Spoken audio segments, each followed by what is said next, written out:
Assalamualaikum guys, welcome to Dewanti saja. Kali ini gua mau ada yang ngupas-ngupas tentang seseorang yang jahat luar biasa ya, seorang psycho yang cakap, cerdas ya. Siapa lagi kalau bukan Ted Bundy. Tapi sebelum itu kalian kalau misalnya suka sama konten-konten gue ya, kalian like, atau kalau enggak kalian subrek gue kek, kalau enggak kalian komen kek ya, gitu. Jadi rajin lah jadi orang gitu, like gitu ya, support. Canda guys. Oke, lanjut aja langsung ke cerita biar nggak terlalu banyak retorika ya. Cakep, ganteng pendidikannya tinggi, nggak bikin orang tuh jadi orang baik, nggak jaminan, nggak bikin orang tuh semuanya tuh kayak bersyukur gitu guys ya. Contohnya ini nih, jadi ada seorang psikolog guys ya, namanya siapa lagi, udah populer, famous, Ted Bundy. Psikolog ganteng, yang digemari banyak cewek. Ini justru manfaatin kelebihannya tuh buat hal-hal yang ngeri gitu ya, dan gak masuk akal. Heran, terlalu jenius barangkali. Psikolog asal Amerika Serikat ini justru malah ngejelma jadi psycho yang newasin puluhan orang buat memenuhi keinginan gilanya. Nggak sekedar ngebunuh nih, ia justru ngejadiin kepala-kepala manusia sebagai koleksi yang disayanginya gitu, kayak gantungan kunci barangkali ya, main koleksi aja kepala manusia. Ted Bundy lagi kecil tuh dinamain Theodore Robert Cowell. Dilahirin oleh seorang ibu tunggal guys. Jadi mungkin mbaknya single parent, maknya. Karena dilahirin di luar nikah. Kakek sama neneknya ngaku bahwa Bundy adalah anak mereka dan ibunya dikenalkan sebagai kakaknya. Buset. Dan saat ibunya nikah dengan Johnny Bundy, barulah dia mengetahui kenyataan sesungguhnya. Ya mau dikata barangkali ya. Ya buat nutupin apa namanya ya, reputasi si anak, kita pahamin lah ya. Sama reputasi maknya ya, emaknya lagi gitu, maksudnya ya, jadi keduanya selamat gitu, anak sama cucunya gitu, reputasinya guys. Ted kemudian make nama belakang bapak tirinya guys, jadi yang diambil nama Bandinya barangkali ya, jadi bokap tiri gitu ya, nama bokap tiri gitu, nama belakang Bandinya barangkali ya guys. Mengetahui wanita yang diyakini sebagai kakak perempuannya itu ternyata emaknya gitu ya, emak kandungnya, Bundy mulai ngalamin mental breakdown gitu. Kan Bundy mulai berubah gitu, jadi pendiam dan mengisolasi diri. Upaya ayah dirinya buat ngedeketin Bundy dengan keluarganya dimentahin gitu. Mungkin karena ngerasa dibohongin barangkali nih bocah ya guys. Jadi awal dia jadi berubah gitu ya, maksudnya kan mental breakdown itu kan dia ngedown ya gitu. Mungkin awalnya dari situ guys ya, banyak melamun guys ya. Tapi ini beda, ngelamunnya mikirnya emang jenius katanya. Kita simak dulu dah, gua juga belum ngateri semuanya. Nggak kayak kita, kalau kita mental breakdown itu kadang-kadang malah jadi bego. Tapi bukan berarti ini layak ditiru guys ya, karena kesononya ini nggak jelas gitu loh, ya kan, masa depannya. Karena malah jadi bandit kan, jadi bukan Bundy lagi, jadi bandit. Jadi Bundy kecil nggak sudi tuh bermain sama saudaranya katanya, dan memilih menyendiri. Besar dalam kebohongan membuat mentalnya bener-bener jatuh tuh kan. Meski katanya lebih kelihatan pendiam nih, Bundy tuh kelihatan banget udah menonjol karena kecerdasan otaknya. Karenanya mudah aja bagi Bundy ngeraih sarjana psikolog di Universitas Washington pada tahun 1972. Di Universitas Bundy jatuh cinta nih sama gadis yang udah famous juga dan kaya gitu, bernama Stephanie Brooks. Dan sayangnya Bundy dibuat kecewa lantaran perempuan itu mengakhiri hubungannya secara tiba-tiba dan menghilang begitu saja. Jadi korban ghosting guys. Kenapa yang pada patah hati itu kadang-kadang jadi aneh-aneh ya guys ya. Mungkin ini udah ngebucin gitu awalnya barangkali ya guys. Ted Bundy yang kecewa terobsesi buat kaya gitu ya, dan bikin Brooks serta keluarganya tuh pengen biar nyesel gitu ya, nyesel gitu sama mantannya. Akhirnya Bundy lebih giat ke kuliah dan mengambil pasca sarjana di bidang hukum. Setelahnya dia terjun ke dunia politik dan menjadi juru kampanye yang karismatik untuk Partai Republik. Oh jadi bukan orang kaleng-kaleng ini mah ya. Pantas aja legend ya guys. Nah, ketika kekayaan udah dicapai ya, Bundy buat kedua kalinya berkesempatan tuh ketemu dengan Brooks dan menjalin cinta. Brooks pun yakin nih buat nikah dengan Bundy. Wow. Namun di saat seperti itu Bundy dengan sengaja meninggalkan Brooks seperti yang dilakukan wanita itu kepadanya. Oh berarti ini dendam, motifnya dendam ya guys. Jadi bisa tuh ya kalau mau sukses tuh dendam dulu gitu. Tapi jangan sampai gitu-gitu banget lah balesnya ya. Ya balesnya cukup dengan kesuksesan aja. Udah. Ini kalau kesononya kan kalau misalnya diikutin nafsunya jadi kemana-mana ya kan. Ngomong apa sih gue? Balas dendam atas patah hati yang dilakukan Bundy. terhadap Brooks memang melegakan buat sementara waktu katanya. Tapi kemudian dia ngerasain nih amarah yang dilampiasin sama perempuan-perempuan yang memiliki ciri-ciri fisik yang sama Brooks. Sebanyak 30 pembunuhan yang diakuin oleh Bundy. Sebelum dibunuh, semua korbannya tuh dilecehin sama diperkaos terlebih dahulu. Ini agak sadis guys. Jadi nggak hanya itu, katanya kondisi yang dialamin korban, beberapa gitu ya, diantaranya sengaja dipenggal, untuk diambil nih palanya. Penggalan kepala itu disimpan Bundy sebagai kenang-kenangan. Buset, totalnya ada sekitar 12 kepala cewek dalam pendingin yang ada di apartemen Bundy. Ini agak lain orang ya. Jadi kayak punya trust issue sama cewek-cewek ini, mungkin dendam gitu kan. Awalnya emang kayak ngerasa dibohongin sama emak-emak ya, sama neneknya, terus sama pacarnya gitu. Jadi kayak rada aneh gitu ya. Ini wah, bener-bener di luar dugaan BMKG banget gitu ya guys. Dalam catatan, Ted Bundy dikenal sebagai penjahat yang keji dan gak segan tuh buat ngelakuin pemerkosaan terhadap korban-korbannya. Ia juga membunuh banyak cewek muda dan anak-anak. Bahkan dia ngaku tuh bunuh seorang anak cewek berusia 12 tahun, beribet. Jadi gimana gitu ya, kok ada anak cewek 12 tahun gitu? Aduh. Ini ketika ngejalin hubungan dengan banyak cewek, Bundy sering melakukan manipulasi terhadap wanita-wanita yang dia deketin gitu ya.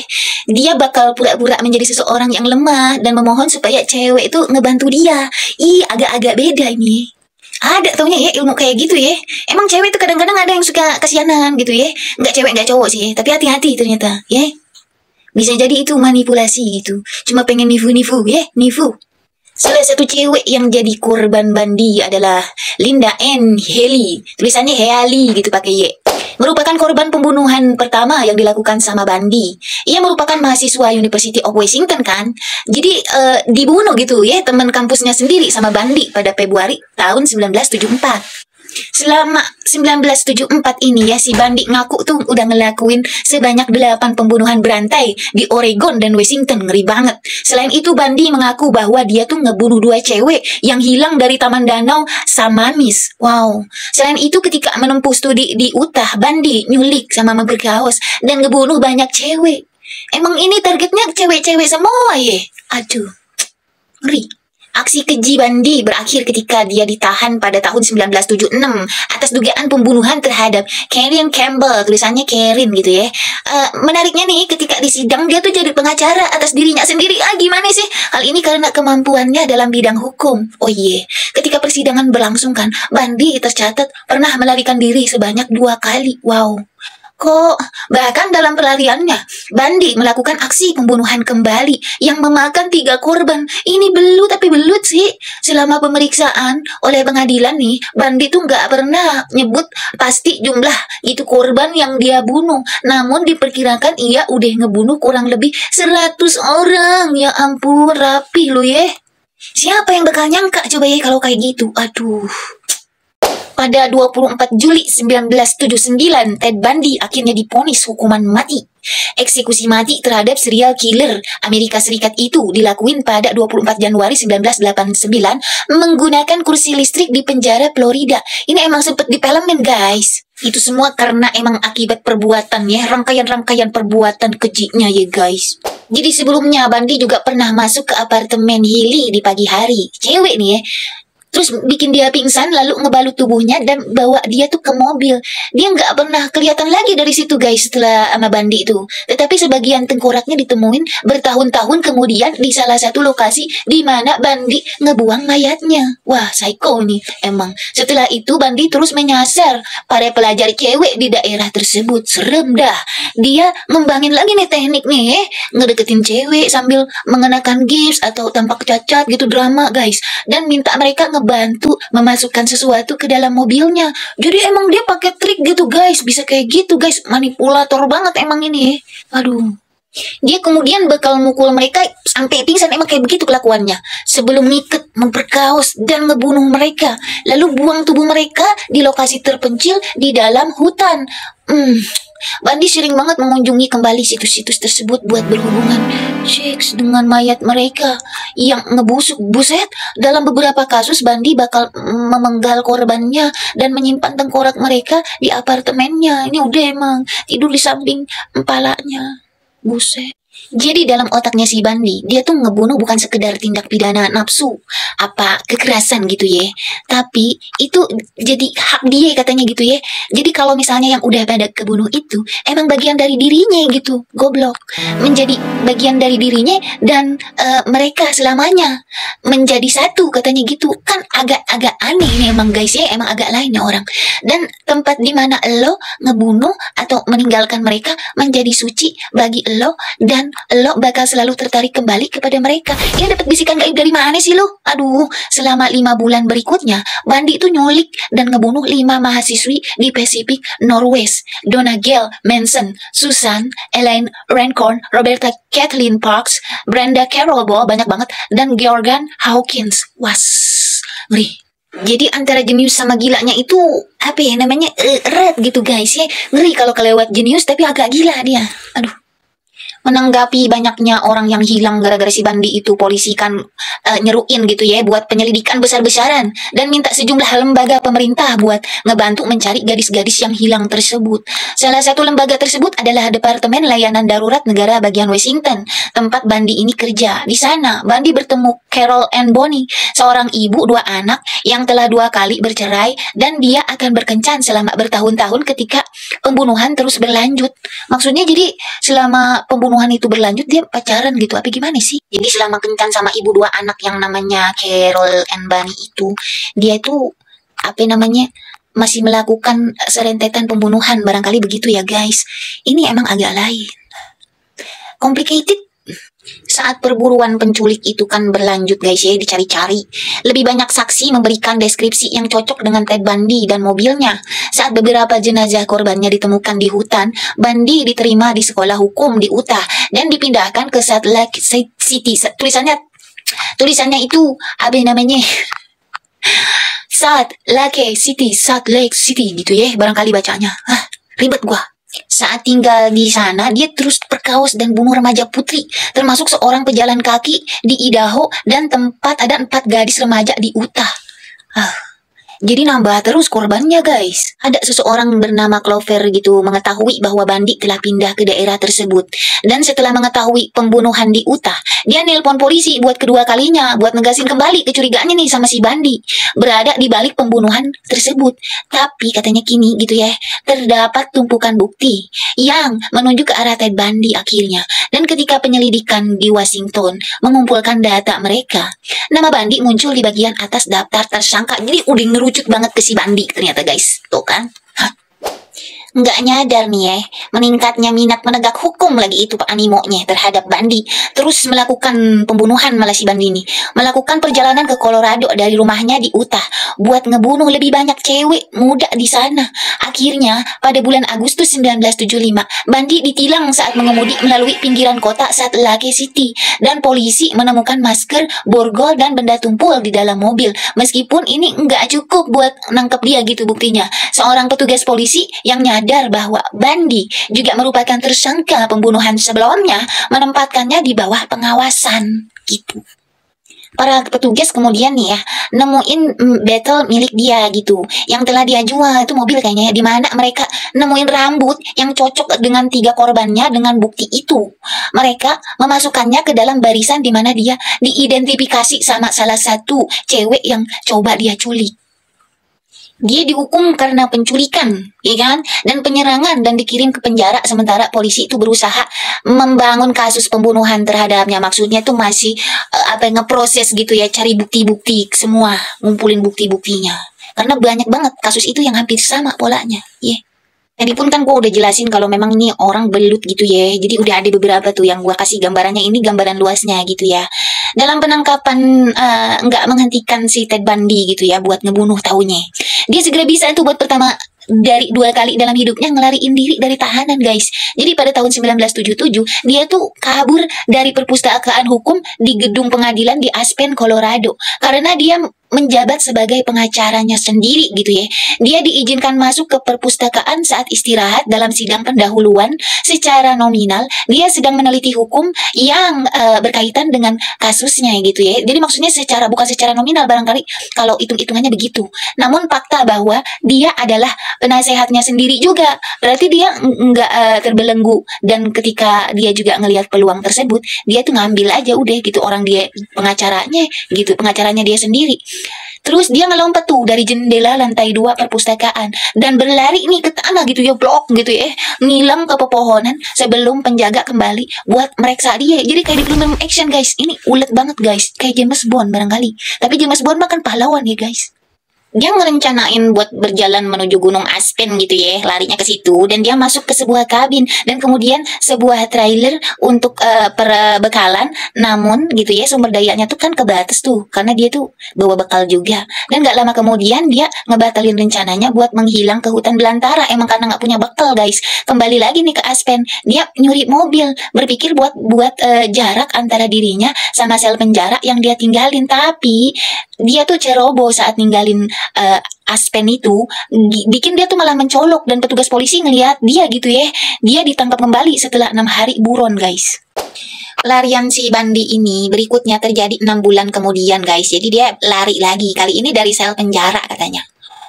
Setelah mempelajari peta penjara dengan cermat, si Bandi ini sadar bahwa selnya berada tepat di bawah tempat tinggal kepala sipir penjara. Kedua ruangan itu cuma dipisahin sama ruang AP gitu ya di sini ya, karena bahasa Inggris banget ini ya. Bandi itu sama narapidana lain itu kayak kongko-kongko buat dapetin gergaji besi kecil gitu ya, buat di situ gitu, kayaknya maling gitu. Dan ketika teman satu selnya sedang berolahraga AP mandi, dia tuh kerja di langit-langit, ngikis lapisan demi lapisan plester. Terus si ruang penjelajahan yang dia buat kecil gitu ya, kecil-kecil, sangat kecil gitu, dia mulai dengan sengaja tuh mengurangi makanannya dalam upaya nurunin berat badan, karena mungkin dia kan bikin kayak apa ya namanya, lorong kecil barangkali guys. Jadi dia juga kalau misalnya kegendutan kagak bisa tuh ngabur, ngibrit. Terusan dia juga kan ngerencanain ke depannya tuh nggak seperti itu gitu kan ya, supaya tuh mulus larinya. Jadi karena dia pernah gagal kan, nggak milikin sumber daya di dunia luar kan, dia nyimpen sejumlah kecil duit lah gitu ya, ngumpulin gitu, diselundupin sama dia gitu, oleh si Caroline Ann Bond, jadi cewek yang kemudian nikah sama dia di penjara. Jadi dia manipulasi cewek lagi di dalam penjara, yang mungkin sebelumnya gue pernah kasih tahu itu loh guys. Dia juga udah siap tuh kan nyelesain lubang yang dia bikin, dan dia tuh buat ngerangkak-rangkak naik ke kamar kepala sipir gitu, karena kan gak ada penghuninya. Ia nuker pakaian penjaranya nih sama pakaian sipil milik pria tersebut gitu. Jadi kepala sipilnya itu diambil itunya, seragamnya. Terus dia berjalan tuh keluar dari pintu depan penjara. Ini kayak di film-film banget guys, beneran guys, kayak di James Bond. Jadi kali itu dia tuh nggak mau tuh buang-buang waktu, dia segera nyuri mobil dan keluar kota menuju Florida. Bandi kan bermaksud buat nggak nonjolin diri gitu, jadi dia udah pelajarin kan. Namun kehidupan di Florida itu menghadirkan tantangan yang nggak terduga. Jadi nggak dapat juga menunjukkan identitasnya. Dia nggak bisa ngedapetin pekerjaan di situ kan. Kalau di Florida ternyata dia tuh nggak boleh tuh, kayak apa ya, kayak mirip-mirip ABC, kayak mirip-mirip buron gitu kan, nggak boleh mencurigakan, nggak punya identitas barangkali gitu ya, kagak boleh. CD terus mencuri nih demi duit katanya kan, gak bisa kerja, dan dorongan tersebut bikin dia tuh tambah-tambah lebih parah gitu ya, gara-gara kehabisan duit, gara-gara kehabisan sumber daya, nggak punya pekerjaan gitu ya. Pada tanggal 15 Januari tahun 1978, 2 minggu setelah pelariannya, Bandi itu masuk ke asrama mahasiswi Chi Omega di kampus Universitas Negeri Florida. Hanya dalam waktu kurun 15 menit doang, dia melakukan pelecehan seksual dan ngebunuh Margaret Bowman dan Lisa Levy, memukul mereka dengan kayu bakar, dan nyekek mereka dengan stoking. Dia kemudian nyerang Kathy Kleiner dan Karen Chandler, yang keduanya menderita luka parah, termasuk patah rahang dan gigi tanggal. Jadi emang udah habit barangkali ya, susah gitu ya. Makanya ada kayak misalnya yang cenderung yang curanmor ya, keluar jadi masih curanmor aja, emang agak susah. Ini udah watek masalahnya. Ngeri guys. Terus dia kemudian masuk lagi ke apartemen Cheryl Thomas yang tinggal beberapa blok jauhnya gitu ya dari situ. Dan mukulin dia hingga dia tuh kehilangan pendengarannya. Aduh, secara permanen. Ini udah mulai lebay nih. Masih dalam pelarian pada tanggal 8 Februari nih, Bandi tuh nyulik lagi Kimberly Diane Leach yang berusia 12 tahun dari sekolah menengahnya dan membunuhnya, menyembunyikan tubuhnya di peternakan babi. Kemudian sekali lagi cara mengebunuhnya yang sembrono gitu kan, dia tuh mungkin orangnya keburu-buru gitu ya, dan nafsuan gitu, menarik perhatian polisi ketika mereka nyadarin bahwa plat nomornya adalah milik mobil curian. Mereka menghentikan dan menemukan identitas 3 wanita tewas di dalam kendaraan. Si Bandi ini mungkin udah agak stres pas ditangkap, dia pengen dibunuh aja gitu, mungkin udah agak linglung dia karena capek juga hidup kayak gitu guys. Kebanyakan dosa sih lu. Sepanjang persidangan berikutnya nih, si Ted Bundy itu nyabotase dirinya sendiri dengan mengabaikan nasihat pengacaranya. Jadi nggak mau dengar, dibudek deh. Dan mengambil alih pembelaannya sendiri. Sotoy. Dia membuat takut bahkan mereka yang ditugasin buat bekerja sama nih sama dia.